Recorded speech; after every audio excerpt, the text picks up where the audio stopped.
제발 고집 좀 그만 피우세요. 이러다 저희 진짜 망하게 생겼다고요. 너희가 망한 게 내 탓이라는 거야? 집 하나만 팔면 모든 게 해결되는데 도대체 왜 그러세요? 나는 이미 너희에게 해줄 만큼 해줬어.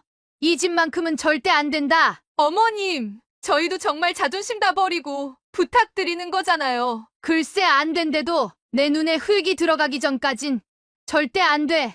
어머님이 이렇게 나오시면 저희도 어쩔 수 없어요. 진짜 후회하게 만들어 드릴게요.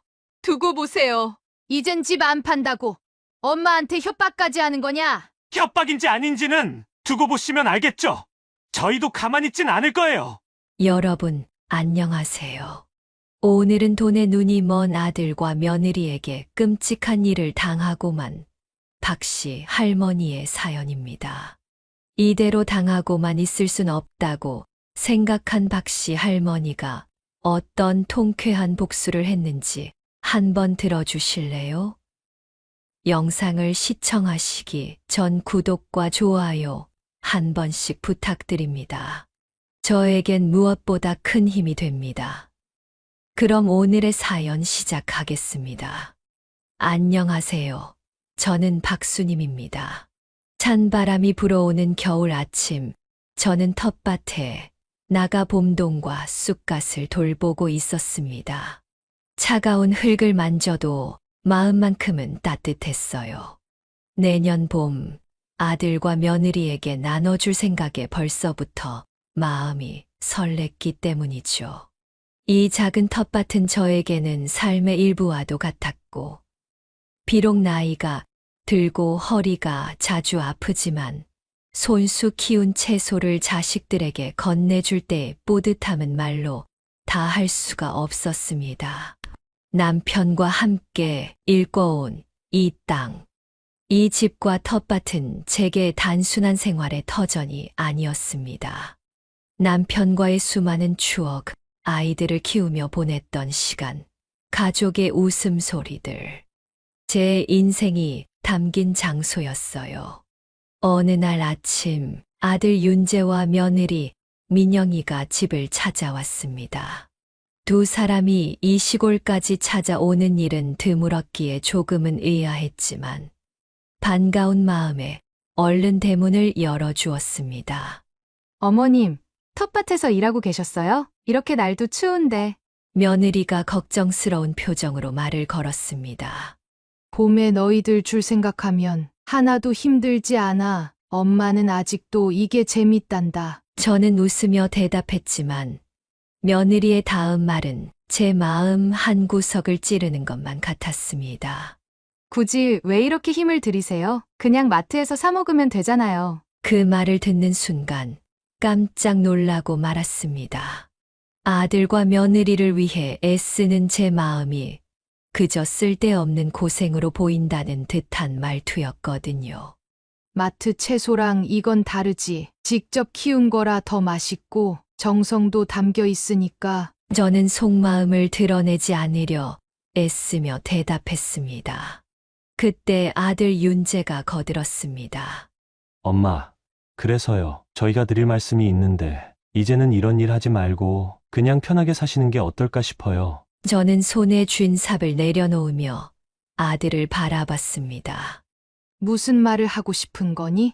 아들 윤재가 잠시 머뭇거리며 말을 꺼냈습니다. 사실 엄마도 아시잖아요. 여기는 병원도 멀고 나이 들어서 혼자 살면 불편한 점이 많잖아요. 그래서 이제 저희가 있는 서울로 올라오시는 게 어떨까 해서요. 서울로 이사를 오라니 너무 갑작스러운 이야기였습니다. 저는 꽤나 당황스러웠지만 애써 차분히 대답했습니다. 엄마는 여기서 사는 게 편해. 아직 병원도 자주 갈 일이 없고 모든 게 익숙한 곳이란다. 그리고 내 아버지와 평생 함께 살았던 집이잖아. 이 집에는 엄마한테 소중한 추억이 많아. 이번엔 며느리가 부드럽게 설득했습니다. 어머님, 저희도 어머님을 걱정해서 드리는 말이에요. 아파트처럼 경비가 있는 것도 아니고. 특히 겨울엔 더 춥고 위험하잖아요. 나중에 아프시면 저희가 바로 찾아갈 수도 없는 거리이고요. 서울로 오시면 병원도 가깝고 저희도 근처에 있으니 더 편하실 거예요. 저는 며느리의 말을 듣고 잠시 말을 잇지 못했습니다. 얼핏 들으면 저를 걱정해서 하는 말처럼 들렸지만 왠지 모를 조급함이 느껴졌거든요. 엄마는 괜찮다니깐 여기가 편하고 여기서 사는 게 좋으니 그 얘기는 이제 그만하자. 하지만 며느리는 물러서지 않았습니다.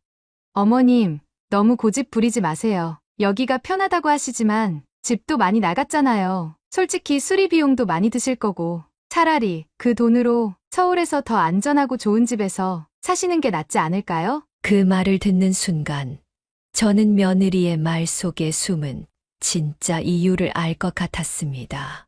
제가 싫다고 하는데도 왜 자꾸 서울로 이사를 오라 강요를 하는 걸까요? 어쩌면 아들과 며느리가 단순히 저를 걱정해서 이런 말을 꺼내는 것이 아니라 어쩌면 이 집과 땅의 가치 때문이 아닐까 하는 의심이 스쳤습니다. 그때 아들 윤재가 결심해 찬 표정으로 말을 덧붙였습니다. 엄마, 사실 오늘 저희가 여기까지 찾아온 이유가 있어요. 윤재는 잠시 말을 멈추며 눈치를 살폈습니다. 요즘 경기가 정말 안 좋잖아요. IMF 때보다 더 힘들다는 얘기도 많고요. 사업이 잘 안 풀려서 그런데 이번에 7천만 원만 빌려주시면 급한 문제는 해결할 수 있을 것 같아요. 엄마, 하나뿐인 아들 좀 도와주세요. 이번만요. 그 말을 듣는 순간 제 심장이 철렁 내려앉았습니다. 지난번에 빌려준 3천만 원이 떠올랐기 때문입니다. 그 돈도 아직 갚지 않았는데 또다시 돈 얘기를 꺼내다니요. 입안이 말라오는 걸 느끼며 저는 겨우 입을 열었습니다. 지난번에 빌려간 돈은 어떻게 된 거니? 그때도 금방 갚겠다고 했잖아. 그런데 이자 몇 번 보내더니 원금은 한 푼도 갚지 않았잖아. 그런데 또 돈 얘기를 꺼내다니. 내가 정말 엄마를 뭘로 보는 거니? 윤재는 고개를 푹 숙였지만 그런 태도조차 전혀 진심이 느껴지지 않았습니다. 작게 한숨을 쉬더니 오히려 제게 불만을 품은 듯 말을 덧붙였습니다. 엄마, 그때는 저희도 최선을 다했어요. 근데 상황이 안 좋아서 못 갚은 거잖아요. 제가 안 갚고 싶어서 안 갚았어요. 저한테 어떻게 하라는 거예요? 지금 급한 일을 해결해야 저희가 다시 사업을 시작해서 지난번에 빌려간 돈도 갚을 거 아니에요. 제 입에서 한숨이 터져 나왔습니다. 어떻게 이런 말을 이렇게 뻔뻔하게 할 수 있을까요? 그때 며느리 민영이가 제 손을 덥석 잡으며 간절한 표정을 짓기 시작했습니다. 어머님, 저희가 정말 너무 힘들어요. 요즘 같은 때에 사업하는 게 얼마나 어려운지 아세요? 저희가 이렇게 찾아온 것도 어머님이 아니면 도와주실 분이 없어서 그래요. 한 번만 더 도와주세요. 저희 정말 이 돈으로 다시 잘해볼 거예요. 며느리의 말은 겉으론 간절했지만 그 속에 담긴 속내는 마치 이건 어머님이 당연히 해야 할 일이라는 뉘앙스였습니다. 지난번에도 그렇게 간절히 부탁해서 돈을 빌려줬잖아. 그런데 지금 와서 또 빌려달라고? 나는 어디 너희한테 돈 빌려주는 사람이니? 아들 윤재가 고개를 번쩍 들고는 짜증 섞인 목소리로 대꾸했습니다. 엄마, 그럼 저희 보고 그냥 망하라는 거예요? 그냥 이대로 저희가 다 끝나길 바라는 거냐고요? 도와줄 수 있는 여유가 있으면서 왜 이렇게까지 말씀하시는 건데요? 그 말에 저도 모르게 손끝이 떨렸습니다. 내가 어떻게 그런 말을 할 수 있니? 나는 너를 위해 평생을 살아왔는데 지금 내가 엄마한테 이렇게 말하는 게 맞는 거라고 생각하니? 며느리가 한술 더 떠서 말을 이어갔습니다. 어머님, 저희가 뭐 사치하거나 놀려고 이러는 줄 아세요? 어머님이 한 번만 도와주시면 저희 정말 잘해볼 수 있는 거예요. 이렇게 찾아온 것도 다 어머님 믿고 온 거잖아요. 며느리의 목소리는 점점 높아졌고 마치 제가 비정상적인 사람이기라도 한듯 몰아붙였습니다. 제 심장이 뛰는 소리가 귀에 들릴 정도로 숨이 가빠지기 시작했습니다. 윤재가 다시 끼어들었습니다. 엄마가 지금 안 도와주시면 저희는 정말 끝난다니까요. 엄마는 저희가 힘든 거 그냥 모른 척 하시겠다는 거예요? 저는 더 이상 말을 잇지 못했습니다. 자식에게 이런 말을 듣게 될 줄은 꿈에도 몰랐습니다. 아들과 며느리의 얼굴을 바라보는 것조차 힘들었습니다. 그 순간 제가 지난 세월 동안 얼마나 헛되이 노력했는지 깨달았습니다. 저는 아들을 위해 평생을 바쳤는데 지금 이 순간 아들이 제게 보인 건 뻔뻔함과 이기심뿐이었습니다. 너희가 사업이 잘 안 되는 게 그게 다 내 탓이라는 거야? 나는 이미 너희에게 해줄 만큼 해줬어. 그만 돌아가라. 윤재는 다시 한숨을 쉬며 민영을 흘끗 쳐다봤습니다. 그러더니 씁쓸하게 웃으며 말했습니다. 알겠어요, 엄마? 우리가 너무 욕심 부렸네요. 어차피 엄마는 늘 자기 생각만 하시니까 더 이상 얘기해봤자 소용없겠죠? 민영은 팔짱을 끼고 한 발 뒤로 물러섰습니다. 그럼 그렇지. 결국 자기만 편하면 된다는 거네요. 알겠습니다. 더는 어머님 귀찮게 하지 않을게요. 둘은 마지못해 돌아서서 현관으로 향했지만 그들의 뒷모습에는 체념보다는 은근한 적대감이 스며 있었습니다. 문을 나서던 윤재가 갑자기 돌아서며 쏘아붙였습니다. 엄마, 나중에 후회하지 마세요. 저희가 정말 망하게 되면 그때는 엄마 탓도 있는 거예요. 그때 가서 무슨 생각이 드실지 한번 잘 생각해 보세요. 저는 가슴이 철렁 내려앉았지만 애써 흔들리지 않으려 눈을 감았습니다. 현관문이 쾅 닫히며 집안이 다시 조용해졌습니다. 그 정막 속에서 저는 손끝까지 얼어붙는 듯한 차가움을 느꼈습니다. 내가 우리 아들을 어디서부터 잘못 키웠던 걸까? 저는 망연자실한 마음으로 거실에 앉아 가만히 창밖을 바라보았습니다. 남편의 목소리가 들리는 것만 같았습니다. 여보, 내가 지금 잘하고 있는 걸까? 눈물이 고여 시야가 흐려지는 것을 애써 외면하려 했지만 뺨을 타고 흐르는 눈물은 멈추지 않았습니다. 며칠 동안 마음이 편치 않았습니다. 아들과 며느리가 돌아간 뒤로 그들의 뻔뻔한 태도가 계속 머릿속을 떠나지 않았습니다. 내가 뭘 그렇게 잘못했길래 자식들에게 받은 상처가 깊이 남아 밤마다 뒤척이게 했습니다. 잠을 설친 탓인지 몸도 무거웠고 머릿속도 온통 흐릿했습니다. 조금이라도 마음을 달래보려 다시 텃밭에 나갔습니다. 남편과 함께 일군 이 텃밭은 제가 기댈 수 있는 유일한 위안이었습니다. 시리든 잎을 하나하나 따내며 봄동과 쑥간 모종을 돌보는 일은 마음을 조금이나마 차분하게 만들어주곤 했습니다. 그래, 아들이랑 며느리도 못 믿겠고 이 작물들만큼은 내가 지켜야지. 그렇게 혼잣말을 하며 흙냄새를 맡고 있던 그때 갑자기 등 뒤에서 낯선 기척이 느껴졌습니다. 조심스럽게 고개를 돌려보니 뜻밖의 얼굴이 보였습니다. 며느리 민영이었습니다.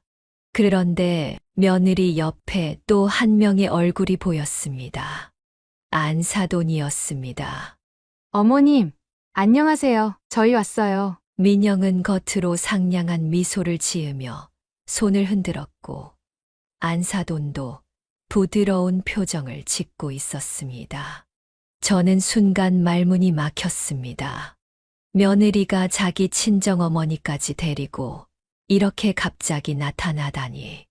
도대체 이 사람들이 왜 이러는 걸까? 며칠 전 있었던 아들과 며느리의 뻔뻔한 요구가 떠오르며 가슴이 다시 답답해졌습니다. 억지로 평정을 찾으며 겨우 입을 열었습니다. 아이고, 어쩐 일이세요? 이렇게 먼 길을 다 오시고. 안사돈은 다정하게 웃으며 거실로 발걸음을 옮겼고 저는 따라가면서도 마음 한구석에 불안한 기운이 감돌았습니다. 대체 또 무슨 말을 하려는 걸까? 며느리 혼자도 아니고 안사돈까지 데리고 오다니 그냥 반갑게 찾아온 방문은 아닐 거야. 마음은 이미 바짝 긴장한 상태였습니다. 어머님, 저희 친정어머니께서 시골에 있는 어머님 댁이 궁금하다고 해서 같이 왔어요. 오랜만에 뵙고 싶다고 하셔서요. 그리고 저번에 있었던 일도 죄송하고 해서요. 며느리가 알 수 없는 상냥한 웃음을 지으며 문 앞에 서 있었습니다. 그 말을 듣는 순간 저는 잠시 얼어붙은 듯 말을 잊지 못했습니다.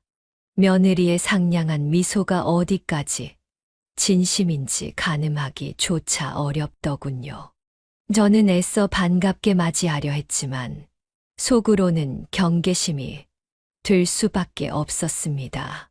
며느리가 갑작스럽게 안사돈을 데리고 온 이유가 무엇인지, 왜 하필 이 시점에 찾아왔는지 여러 생각들이 계속 꼬리에 꼬리를 물기 시작하더군요.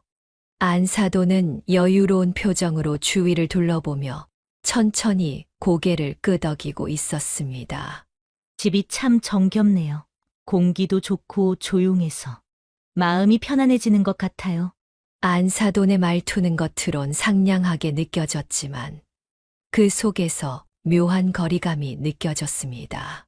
감사합니다. 이렇게 먼 데까지 오시느라 힘드셨겠어요. 저는 조심스럽게 대답하며 안사돈의 표정을 살폈습니다.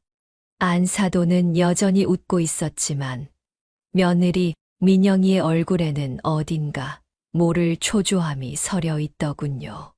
눈빛이 이리저리 흔들리며 안사돈과 저를 번갈아 보고 있었고 어딘가 불안한 듯 손끝을 만지작거리고 있었습니다.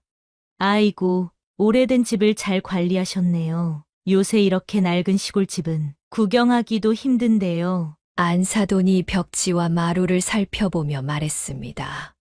안사돈의 말을 칭찬으로 받아들일 수도 있었지만 제 귀에는 묘하게 어딘가 가시도 친 말처럼 들렸습니다. 마치 부동산 중개인처럼 집을 살펴보는 듯한 안사돈의 태도에 마음이 영 불편했기 때문입니다. 이리저리 둘러보며 거실에 들어선 안사돈은 주위를 둘러보며 웃음을 지었습니다. 이렇게 공기 맑고 조용한 곳에서 사시면 마음이 참 편안하시겠어요. 그런데 안사돈은 말을 잠시 멈추더니 창밖을 바라봤습니다. 솔직히 시골 생활이 힘들지 않으세요? 그 말을 듣는 순간 제 예상이 빗나가지 않았다는 생각이 들었습니다. 뭐 힘들다고 할 건 없어요. 여기 생활이 익숙하고 평생 여기서 살아서 저한텐 여기가 제일 편해요. 저는 애써 차분히 대답했습니다.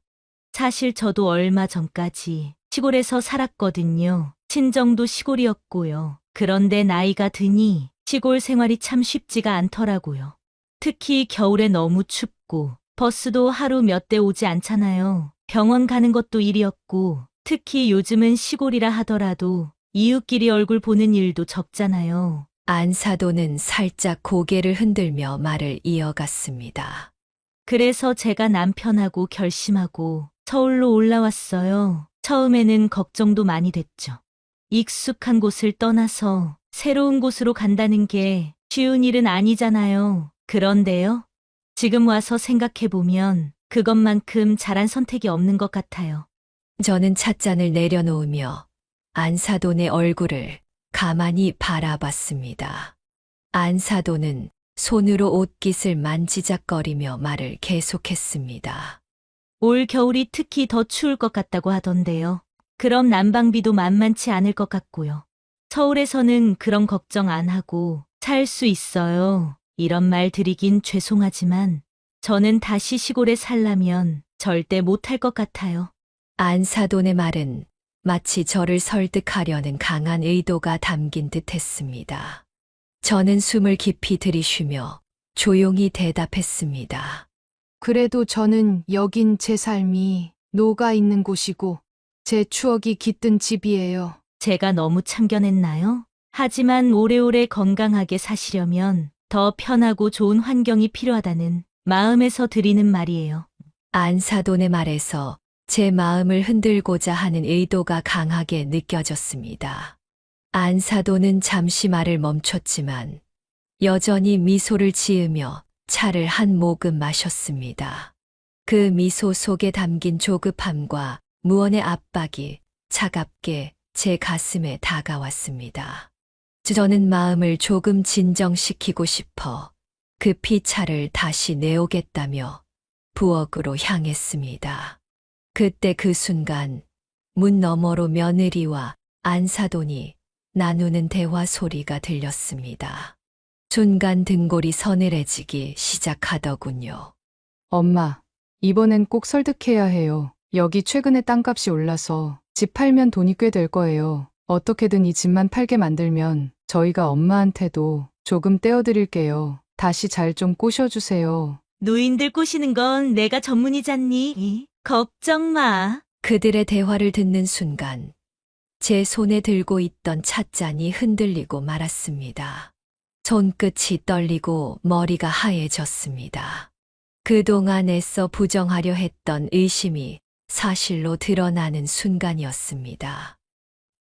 그래, 오늘도 결국은 돈 때문에 찾아온 거였구나. 안사돈까지 데리고 와서 작정하고 이 집을 팔게 만들려고 들다니. 손끝이 떨리고 있었지만 애써 마음을 가다듬고 차를 들고 거실로 돌아갔습니다. 그들은 제가 아무것도 듣지 못했다는 듯 여전히 밝은 표정으로 앉아 있었습니다. 저는 차를 다시 따라내며 애써 태연한 척했지만 속은 이미 지쳐 있었습니다. 제가 괜히 말씀드린 거 아닐까 싶네요. 그래도 이렇게 한 번쯤은 생각해 보시는 것도 나쁘지 않을 것 같아서요. 우리 민영이가 서울에서 어머님 모시면 얼마나 잘해드리겠어요. 안사돈은 다시 한번 상냥한 미소를 띠며 말을 이어갔습니다. 민영도 곧바로 맞장구를 쳤습니다. 어머님, 저희가 정말 걱정돼서 그러는 거예요. 이 시골에서 혼자 계시는 거 너무 위험하잖아요. 서울로 올라오시면 더 안전하고 편안하게 사시지 않을까요? 저는 속으로 한숨을 쉬었습니다. 이미 충분히 말했는데도 이들은 멈출 생각이 없어 보였습니다. 저는 그냥 며느리와 안사돈을 얼른 집에 보내고 싶었습니다. 계속 의미 없는 말을 주고받고 싶지 않았죠. 그래, 내 말이 틀린 건 아니구나. 내가 생각 좀 해볼게. 며느리와 안사돈을 돌려보내기 위해 일단은 수긍하는 척을 했습니다. 안 그러면 하루 종일 집에서 떠날 생각을 하지 않을 것 같았기 때문이었습니다. 하지만 그 말을 듣는 순간 안사돈과 며느리의 얼굴이 환하게 밝아졌습니다. 특히 며느리는 환하게 웃으며 제 손을 꼭 잡았습니다. 어머님, 정말 현명한 결정이에요. 서울로 오시면 정말 잘하셨다는 생각이 드실 거예요. 저희도 어머님 곁에서 더 자주 뵐 수 있고요. 안사돈도 고개를 끄덕이며 맞장구를 쳤습니다. 맞아요. 요새는 나이가 들수록 생활이 편리한 곳으로 가는 게 제일 현명한 선택이에요. 제가 그걸 너무 잘 알아요. 그들의 미소와 환호는 어딘가 가식적으로 느껴졌습니다. 저는 그들이 진정으로 제 걱정을 하는 게 아니라는 걸 너무나도 잘 알고 있었고, 결국 자신들의 속셈을 이루려는 것이라는 것도 분명하게 알고 있었습니다. 그래, 오늘은 이제 그만 가봐라. 나도 이런저런 생각을 좀 해봐야겠다. 네, 어머님, 오늘 이렇게 말씀해 주셔서 정말 감사해요. 저희는 언제든 기다리고 있을게요. 안사돈도 제 손을 한 번 꼭 잡으며 말했습니다.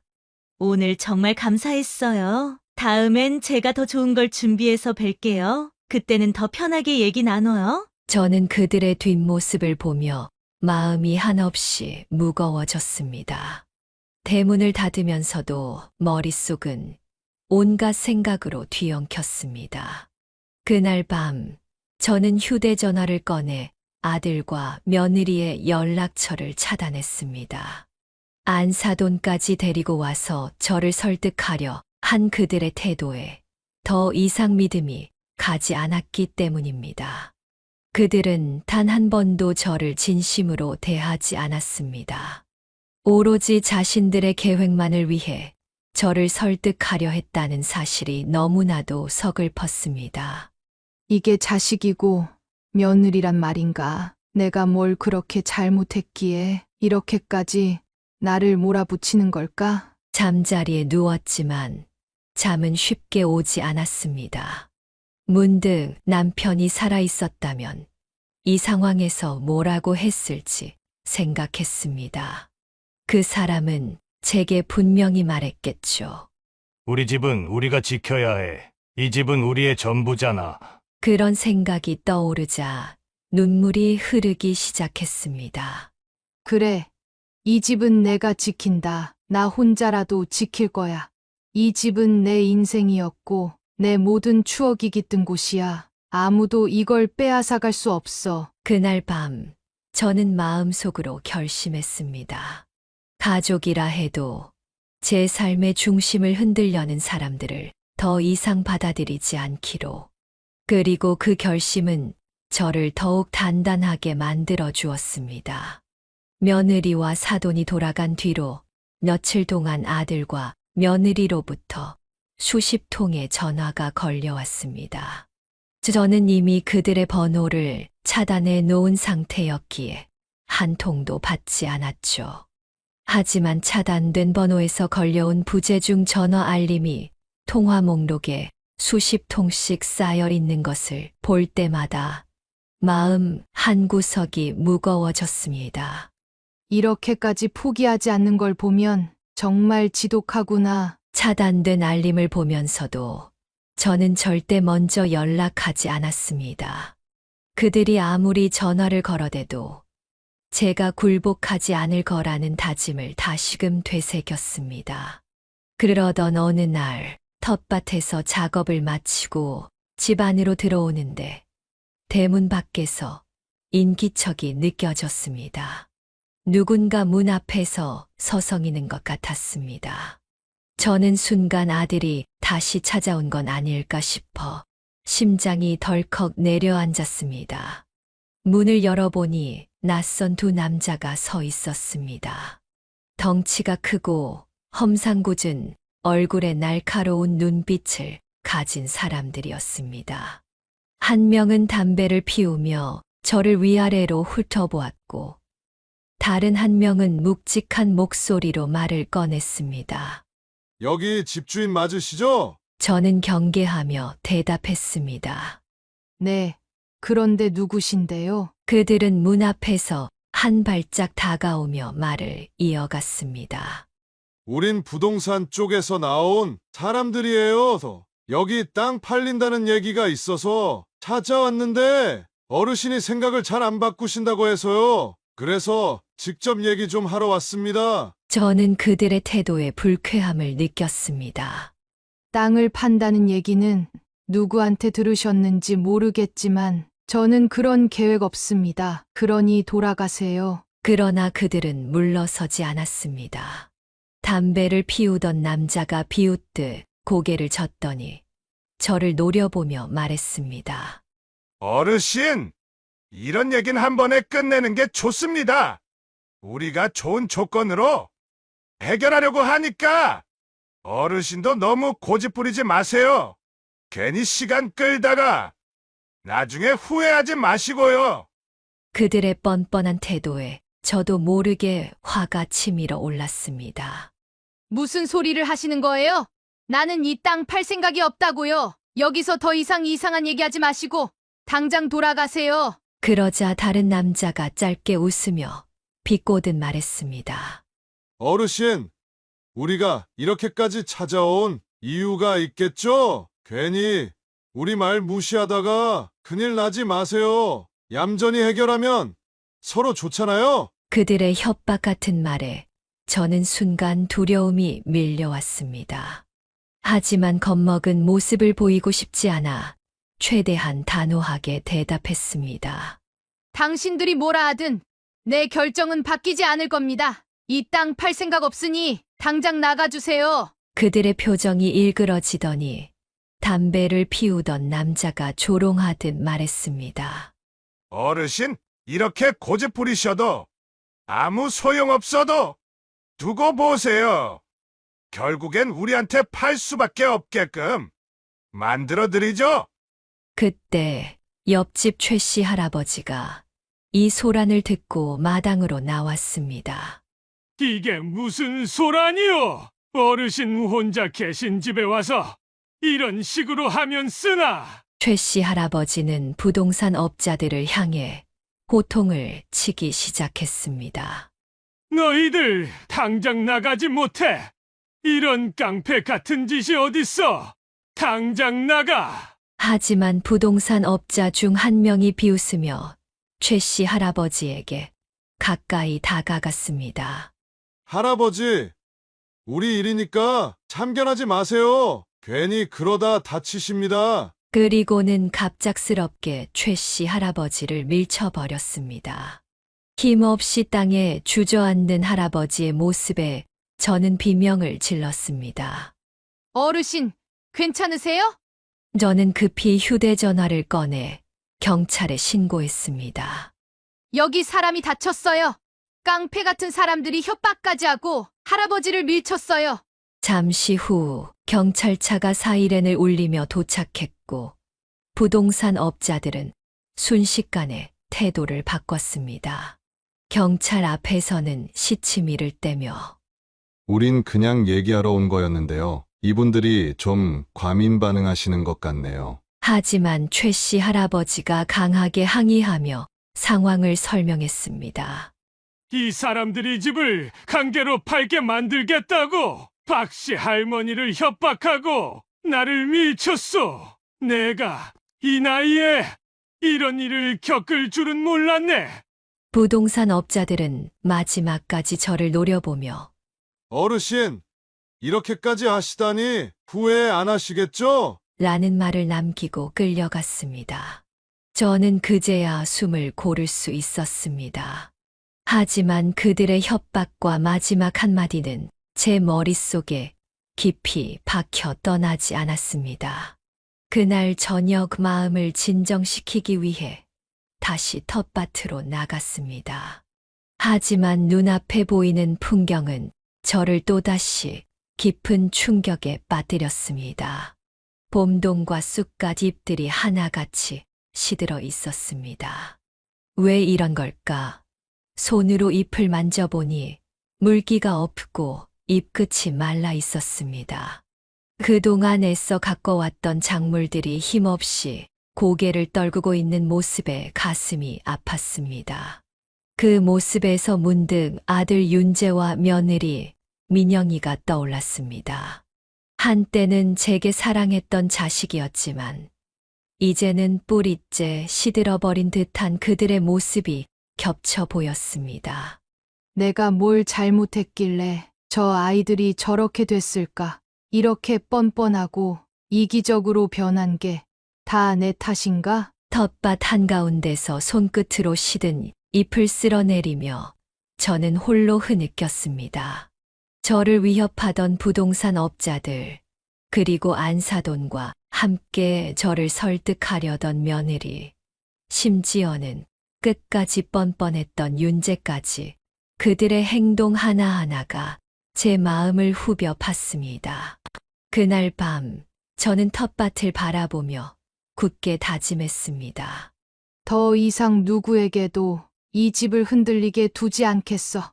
내 삶은 내가 지킬 거야. 아무리 외롭고 힘들어도 이 집만큼은 내 손으로 끝까지 지켜낼 거야. 그 결심 속에서도 눈물은 멈추지 않았습니다. 텃밭에 시든 잎들처럼 제 마음도 쪼그라든 채로 밤이 깊어가고 있었습니다. 심란한 마음을 달래기 위해 한동안은 새벽 일찍 산책을 다녀오곤 했어요. 어떻게든 복잡한 머릿속을 조금이나마 정리하고 싶었거든요. 맑은 새벽 공기를 마시니 정신이 맑아지는 기분이 들었고 머릿속 잡념들을 잊을 수 있었습니다. 기분 좋게 산책을 끝내고 집으로 돌아오니 대문 밖에서 윤재와 민영이가 서 있는 게 보였습니다. 저는 순간 급히 대문 앞으로 다가가며 외쳤습니다. 여기까지 왜 온 거야? 당장 돌아가! 더 이상 너희한테 할 말 없으니 그만 가라! 하지만 아들은 문 앞에서 물러서지 않았습니다. 오히려 간절한 표정으로 말했습니다.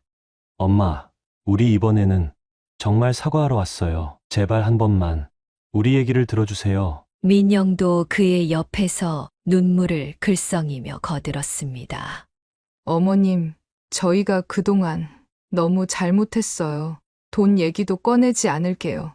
집도 안 파셔도 돼요. 그냥 저희가 그동안 너무 무례하게 굴었던 것 같아서 진심으로 사과드리러 온 거예요.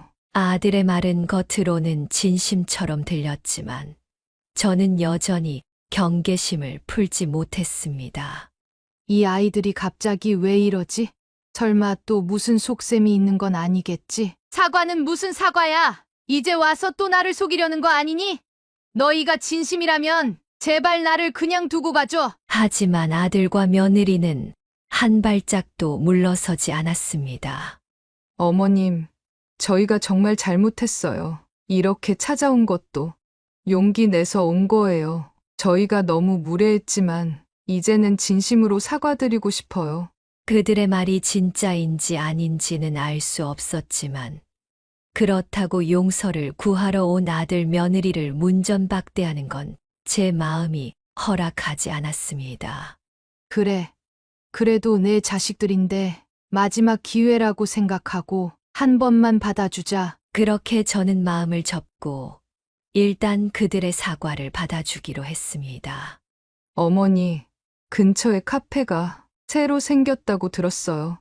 드라이브 겸 커피 한 잔 마시면서 천천히 얘기 나누면 어떨까요? 좋은 경기 보면서 이야기도 나누고 그동안 멀어졌던 관계도 다시 회복시키고 싶어요.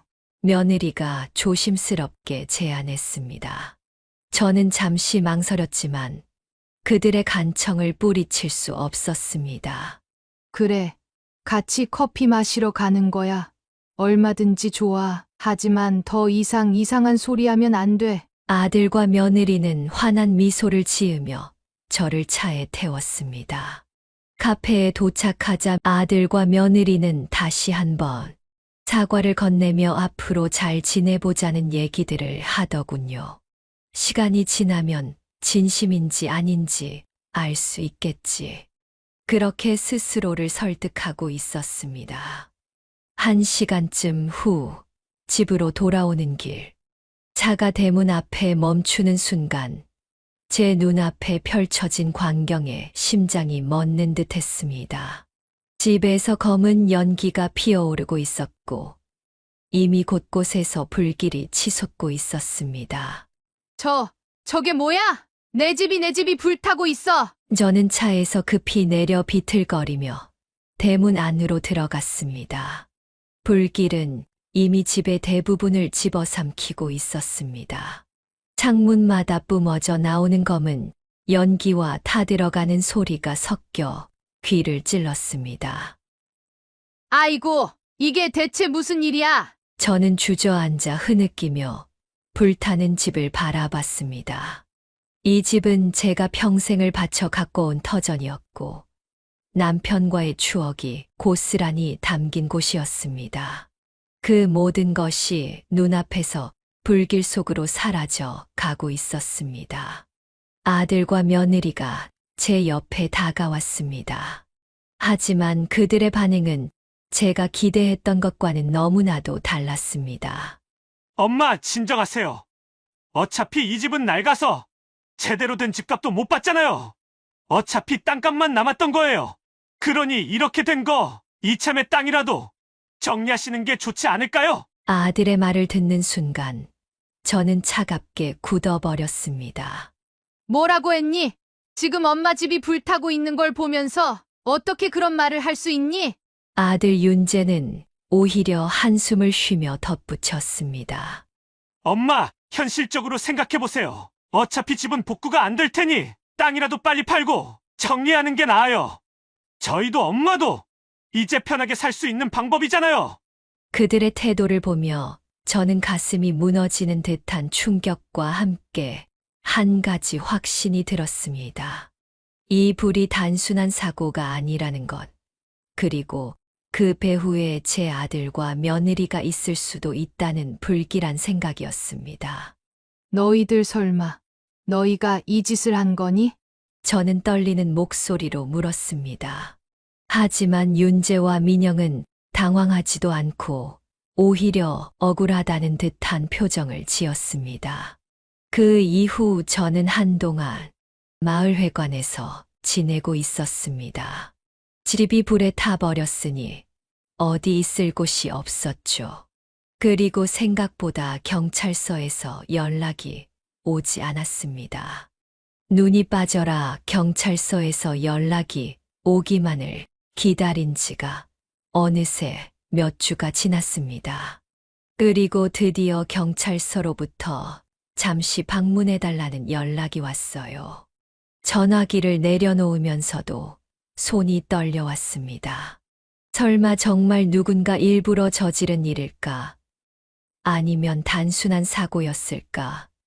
마음이 복잡하고 두려워 견딜 수가 없었습니다. 경찰서로 가는 길 내내 머릿속은 온갖 생각으로 뒤엉켰습니다. 혹시 이게 정말 윤재와 민영이의 짓이라면? 아니야. 설마 우리 아들과 며느리가 그런 짓까지 했겠어. 그래도 왜 그런 의심이 계속 머릿속을 떠나질 않을까? 가슴이 답답해지는 걸 애써 참으며 경찰서에 도착했습니다. 담당 형사가 작은 방으로 저를 안내했습니다. 어르신, CCTV가 없어서 생각보다 조사하는데 오래 걸렸네요. 하지만 이번에 저희가 중요한 단서를 찾았습니다. 이웃 주민의 도움으로 블랙박스 영상을 확보했거든요. 한번 보시겠어요? 담당 형사가 재생한 영상 속에는 익숙한 동네 골목이 보였습니다. 화면이 약간 흔들리는 모습으로 최 씨 할아버지의 트럭 블랙박스가 찍은 영상인 것 같았습니다.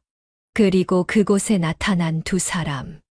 화면 속에 비친 낯익은 인물들에 저는 숨이 막히는 것 같았습니다. 덩치 큰 남성 두 명이 휘발유 통을 들고 저희 집 쪽으로 걸어가고 있었습니다.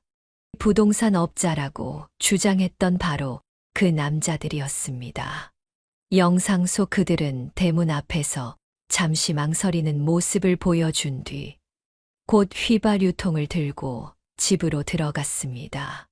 저는 숨이 멎는 것 같았습니다. 아니, 저 사람들. 형사가 조심스럽게 말을 이었습니다. 어르신, 이 사람들 저희가 이미 체포했습니다. 그런데 조사 중에 한 사람이 자백을 했습니다. 이 일을 지시한 사람이 따로 있다고요.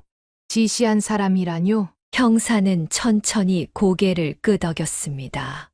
네. 자백한 내용에 따르면 아들 윤재 씨와 며느리 민영 씨가 이 일을 지시했다고 합니다. 돈을 주고 이들에게 어머님 집에 불을 지르라고 했다더군요.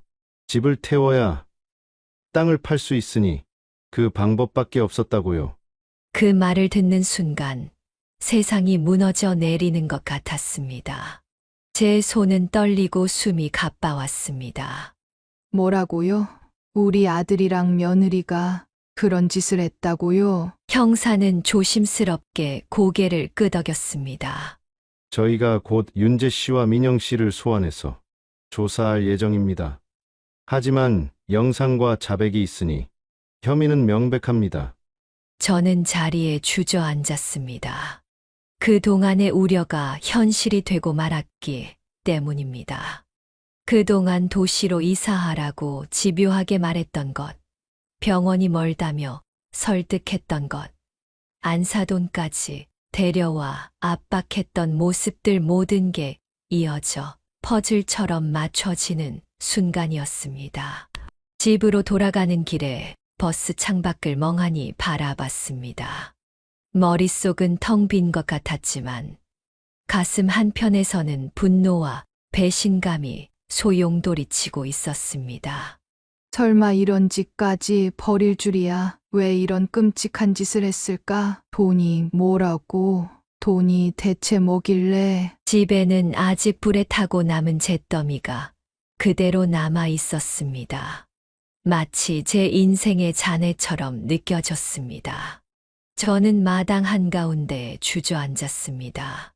손으로 탄 흙을 만지며 중얼거렸습니다. 이게 무슨 꼴이냐? 내가 뭘 잘못했길래 이렇게까지 돼야 하는 거냐? 그리고 얼마 뒤 경찰서에서 다시 연락이 왔습니다. 아들 윤재와 며느리 민영이에 대한 모든 조사가 끝났으며 곧 재판에 넘겨질 예정이라는 소식이었습니다. 그러곤 저에게 혹시 윤재와 민영이와 합의할 생각이 있냐고 묻더군요. 제가 합의를 해주더라도 처벌을 피할 순 없지만 형량이 많이 낮아질 수 있다면서요. 저는 한참 동안을 고민했습니다. 그들을 용서해야 할까요? 아니면 그들이 법의 심판을 받게 내버려 두어야 할까요?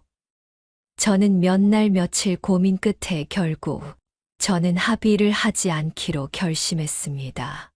그들이 저지른 죄값을 톡톡히 치러야 한다고 결정을 내렸어요. 아무리 생각해도 그들이 저지른 잘못은 제가 용서할 수 있는 범위를 벗어난 행동이라고 생각했습니다. 그 후로 저는 작은 집을 마련해 새로운 삶을 시작했습니다. 예전보다 더 작은 집이었지만 저 혼자 지내기엔 충분한 공간이었습니다. 텃밭도 조그맣게 가꿀 수 있었고 이웃들과 다시 인사를 나누며 조금씩 웃음을 되찾아갔습니다. 할머니, 새 집에서 잘 지내시죠? 최 씨 할아버지가 집 앞으로 찾아와 물었습니다. 저는 고개를 끄덕이며 웃었습니다. 네, 모두 최 씨 할아버지가 신경 써주신 덕분에 좋은 집을 구할 수 있었어요. 마당에는 제가 새로 심은 채소들이 자리 잡았습니다.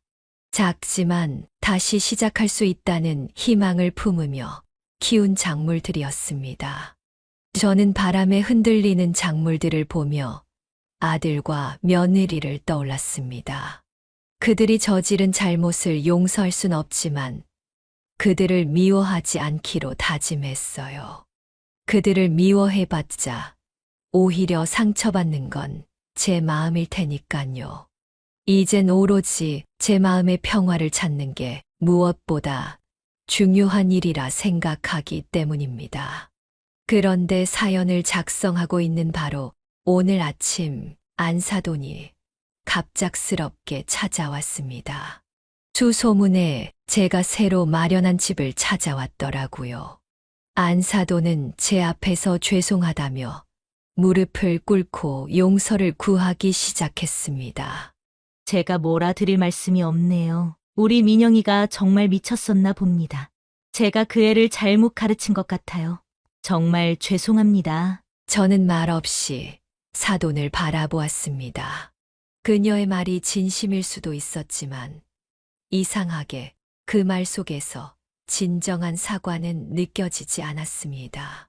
그래도 우리 민영이가 아직 어리고 철이 없어서 실수한 거라고 생각하시고 용서해 주시면 안 될까요? 어차피 다 지난 일이잖아요. 어떻게든 제가 보상금은 드리도록 하지요. 그 말에 저는 속으로 씁쓸하게 웃었습니다. 사돈, 그게 지금 사과하러 온 사람의 말입니까? 저는 이 집에서 제 남편과 함께 50년을 살아왔고 이곳에서 제 모든 추억과 삶을 쌓아왔습니다. 그걸 당신 딸이 다 태워버렸어요. 그런데 보상금을 주면 다 끝날 일이라고 생각하세요? 안사돈은 얼굴을 붉히며 말을 잇지 못하더니 애원하듯이 부탁을 하기 시작했습니다. 그렇다고 우리 민영이를 감옥에 보낼 수는 없잖아요. 물론 우리 민영이가 100번 1000번 잘못했어요. 크게 잘못했지요.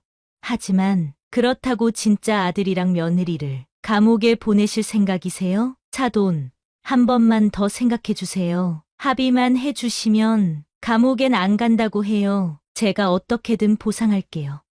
제발요. 타돈의 눈은 붉게 충혈되어 있었지만 그 안에서 보이는 건 진심 어린 뉘우침보다는 두려움에 가까웠습니다. 자기 딸이 감옥에 갈지도 모른다는 두려움 말입니다. 잠시 동안 아무 대답도 하지 않았습니다. 안사돈의 말을 들으면서 제 안에서는 여러 감정이 뒤엉켰습니다. 분노, 서운함, 그리고 그 사이에 어쩔 수 없는 공허함까지. 안사돈을 바라보면서 내가 무엇을 더 말할 수 있을까 생각했습니다. 그런데도 말이 나오지 않았습니다. 다시 한 번만 생각해 주세요, 네. 제가 이렇게 부탁드리잖아요. 안사돈이 마지막으로 머리를 조아린 채 문을 나서는 모습을 멍하니 바라보았습니다. 그녀가 집 밖으로 나가고 나서야 그 무거운 공기가 조금씩 흩어지는 듯 했습니다. 그리고 지금 이렇게 사연을 쓰고 있습니다. 안사돈의 말 하나하나가 머릿속에서 떠나질 않네요. 아들 며느리와 합의를 해주지 않아 그들이 감옥에 가게 된다면 정말로 제가 잘못된 선택을 하게 되는 걸까? 하지만 잘못된 선택은 이미 저들 쪽에서 먼저 한 게 아니었을까요? 제 삶을 불태워버린 그들인데 지금 와서 저보고 용서를 구하다니 저는 여전히 혼란스럽습니다. 이 사연을 듣는 여러분들이 제 입장이라면 어떻게 하실 것 같으세요?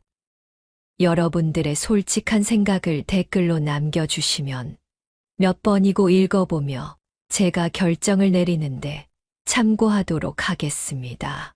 제가 옳은 결정을 내릴 수 있도록 한 번씩만 도와주시면 정말 감사하겠습니다.